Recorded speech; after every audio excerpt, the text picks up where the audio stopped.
মেসোপটেমিয়ার সভ্যতা শুরু হয় খ্রিস্টপূর্ব ৪র্থ সহস্রাব্দে সুমেরীয়দের হাতে।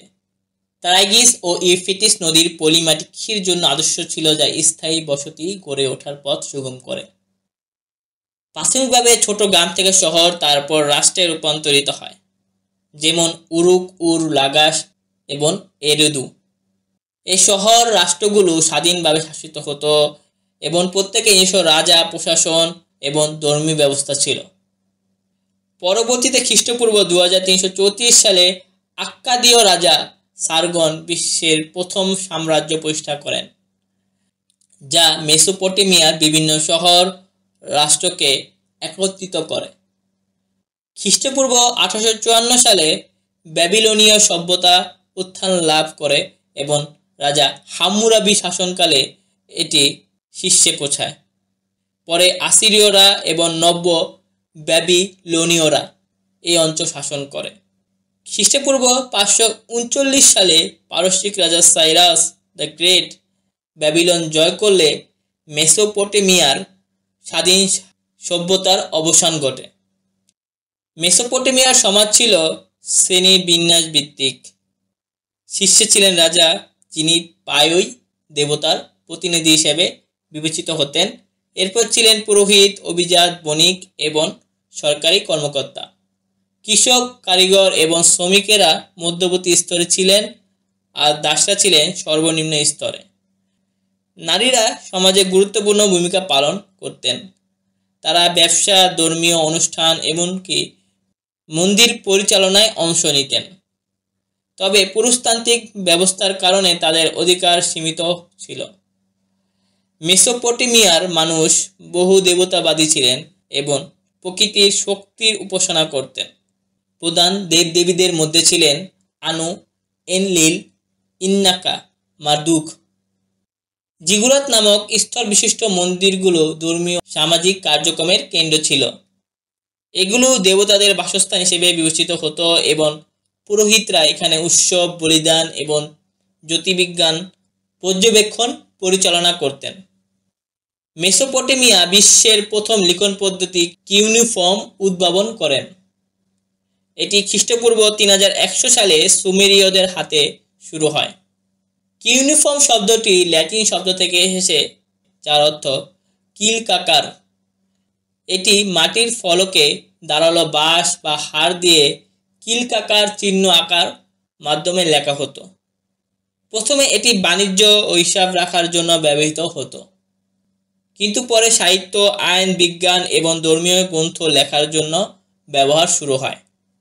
সুমেরীয়, আক্কাদীয়, হিত্তাইদের মতো বিভিন্ন ভাষা কিউনিফর্মে লেখা হতো। মেসোপটেমিয়া মানব সভ্যতার ভিত্তি করে দিয়েছে তার অসংখ্য উদ্ভাবনের মাধ্যমে। মেসোপটেমিয়া বিশ্বের প্রাচীনতম মহাকাব্য গিলগামেশ রচনা করেন। এটি উরুজের রাজা গিলগামেশের গল্প বর্ণনা করে।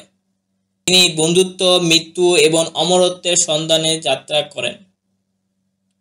এছাড়া এনুমা এলিশ নামক সৃষ্টিতত্ত্ব মহাকাব্য ব্যাবিলনের সৃষ্টি মিথ বর্ণনা করে।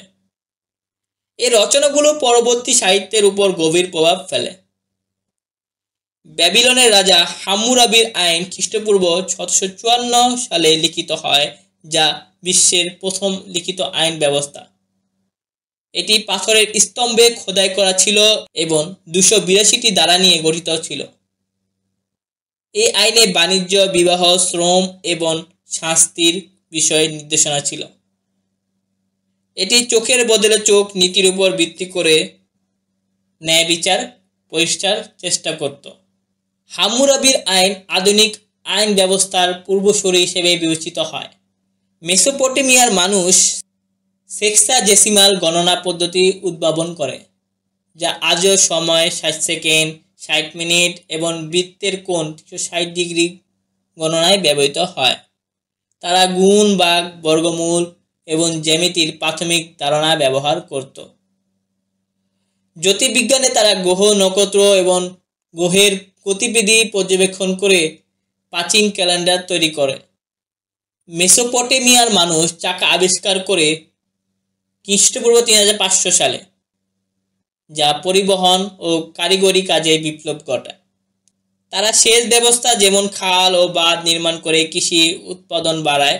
দাতব কাজে তারা তামা, ব্রোঞ্জ এবং পরে লোহার ব্যবহার শুরু করে। মেসোপটেমিয়ার স্থাপত্যের প্রধান নিদর্শন হলো জিগুরাত, যা মাটির ইট দিয়ে নির্মিত স্তর বিশিষ্ট মন্দির।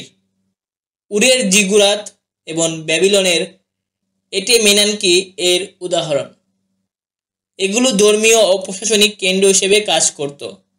ব্যাবিলনের ঝুলন্ত উদ্যান, যদিও এর প্রত্নতাত্ত্বিক প্রমাণ বিতর্কিত, বিশ্বের সপ্তম আশ্চর্যের একটি হিসেবে বিবেচিত।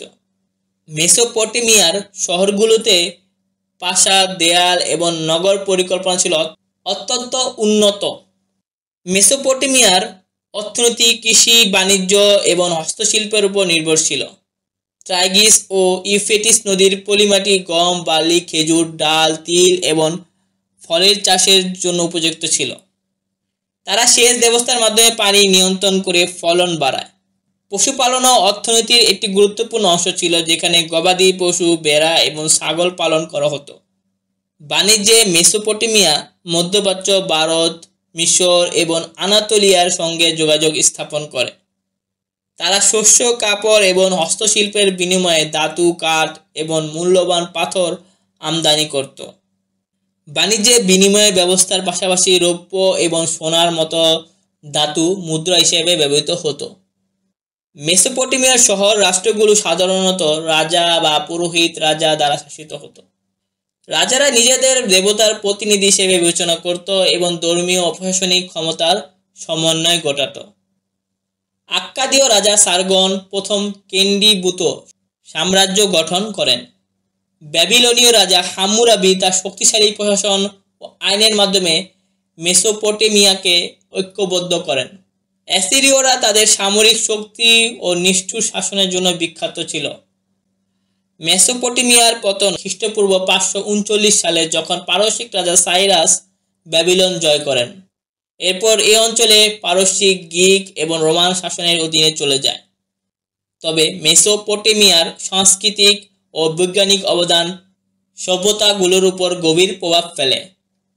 মেসোপটেমিয়া মানব ইতিহাসের একটি মাইল ফলক। এটি প্রথম শহর রাষ্ট্র, লিখন, আইন ও বিজ্ঞানের জন্ম দেয়। এর উদ্ভাবনগুলো আধুনিক সমাজের ভিত্তি তৈরি করেছে। মেসোপটেমিয়ার গল্প শুধু অতীতের নয়, এটি মানুষের সৃজনশীলতা, সংগ্রাম এবং অগ্রগতির এক চিরন্তন কাহিনী। এই সভ্যতা আমাদের শিখিয়েছে কিভাবে প্রাকৃতিক সম্পদ ও সম্মিলিত প্রচেষ্টার মাধ্যমে একটি জটিল সংগঠিত সমাজ গড়ে তোলা যায়। মেসোপটেমিয়া আমাদের মনে করিয়ে দেয় যা সভ্যতার শিকড় সুদূর অতীতে পতিত এবং আমরা আজ যে উন্নতির শীর্ষে আছি তা অগণিত প্রাচীন মানুষের অবদানের ফল।